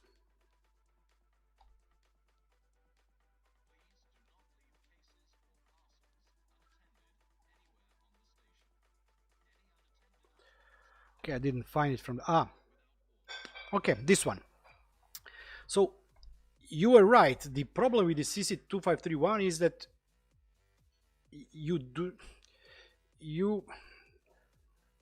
changing state, you could do it, and I had Node-RED dashboard for that. In Node-RED I could add, remove devices, start pairing, stop pairing, change things like logging and things like that. Then somebody created this add-on called Zigbee to MQTT Assistant. But as you can see, 15 days ago, they introduced inside Zigbee to MQTT itself graphical user interface. Okay, this may not be important, so it's still in development phase, but you can see that you can now sort by power, sort by last seen, sort by quality of the signal, add them, remove them, change logs, sort logs, blah blah blah blah blah blah. So they really are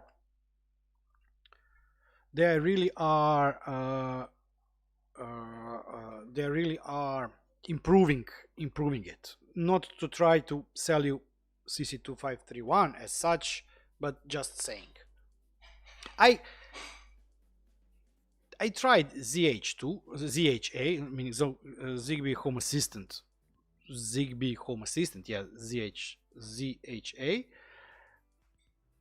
and I probably tried it at the wrong point of time, because at the same time I also tried Zigbee to MQTT, and I said it's like we go once again back to ESP Tasmota. So okay,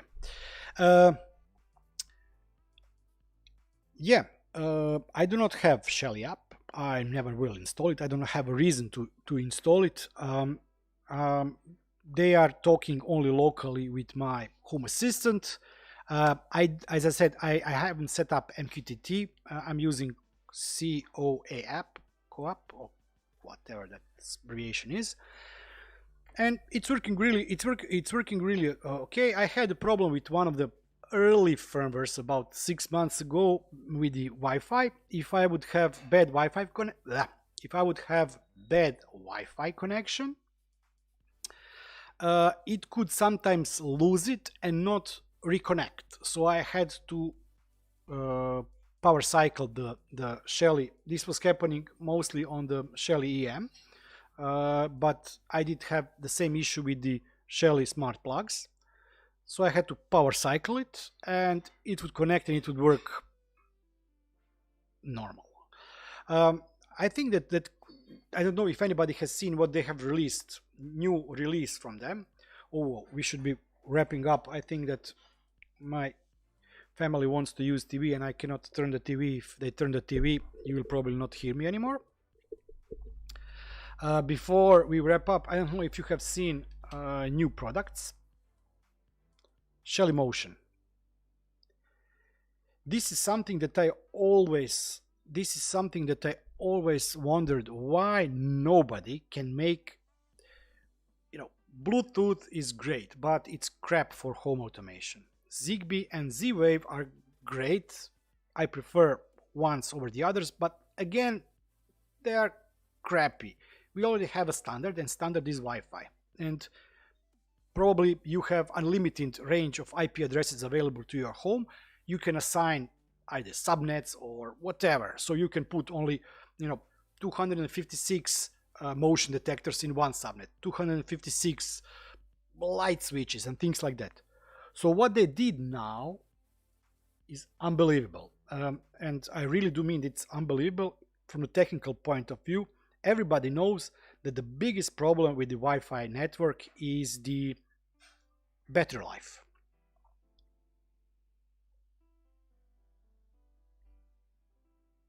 So that's good point, Mark. And if I get the budget, I will buy that one just to test it, because that's good point. That's good point. I don't like having anything plugged inside by Synology, and having it separately would be even better for me. So as I was saying, Shelly Motion. Response to the movement, they say that's less than 200 milliseconds. Response of the movement, you have to know that couple of things. That movement, oh, how I look strange with that. If I put my head like this, I will never. I have long hair. Okay, sorry about that one. I get easily distracted. Meaning that every motion sensor has a delay. Delay is used to be sure when there is really motion or not, and it then needs to send the signal out. This is really fast trigger. Look at this.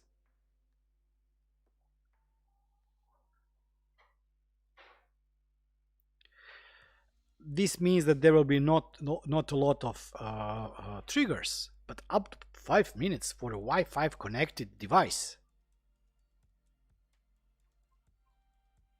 A year on the 7,000 milliampere battery, you get a year of runtime. This is great for motion sensor. So they really did a great job to this. Okay, but yeah, I should be wrapping up. Let me put some nice background to my head. I don't know. It's been.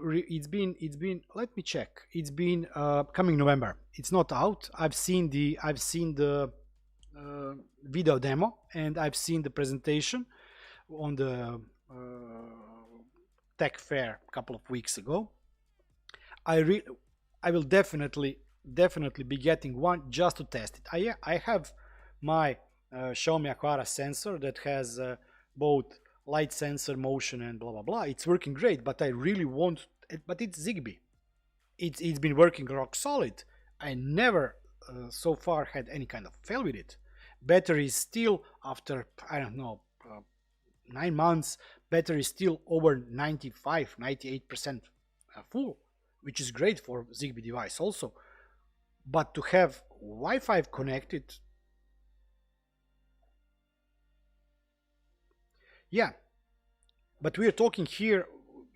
This is the catch. The catch is the Wi-Fi protocol. Wi-Fi protocol hates disconnects. It loves to have constant connection, and Per knows it because, for the plant sensor, it was killing the battery, the Wi-Fi communication.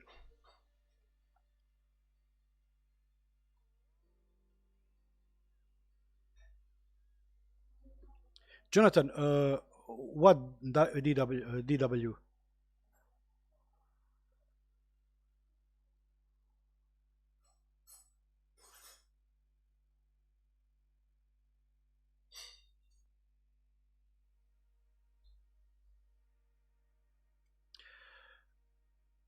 Lundblad, you want to assign IKEA remote? Oh, door window, Shelly. Okay, as I said, I want to test this because if it is what they claim it to be, it's great. But yeah, we all know that you do not always get what it says it will do. Lundblad, one question. You want to pair a remote to group of lights. The easiest way to do it with the button on the IKEA remote. You do not need to do it inside Zigbee to MQTT. This way, even if you did bind lights and remote to Zigbee network, you can bind remote directly to each light you want to have in a group, and that way when you press power on, power off, change brightness and things like that, it will skip completely going to the Zigbee to MQTT. It will directly talk with the end devices, and it will make communication much faster, and lights will respond much faster. For the door window, I use Xiaomi, and it's been working okay. I did notice a couple of times that, but I'm not sure if I restarted Home Assistant in between that or not, but I did see that sometimes, a couple of times, it says closed when I know the door was open, because I was at the door and it was open. But really, I have to wrap up. I really do thank everybody for joining this stream. It was a lot of fun for me. I hope it was a lot of fun for you too. Thank you once again, really, for watching this. Thank you once again for being here. Tomorrow I will be releasing video that probably a lot of you will not be watching. It's a mail day. I know, but I have to get rid. I think I showed somewhere on the Discord server. By the way, if you haven't joined the Discord server, you can ask me there, and I will definitely try to answer all the questions I can. And maybe I will learn something too, because I really do try to learn from all of you if you have any kind of idea. Tomorrow will be a new video. Next week I did prepare something for the next video for release, but I do not know when. The next stream will be next month, and thank you once again for joining, and I will be seeing you next time. And until then, bye bye, and thank you all for joining, and thank you all for being here. Bye bye.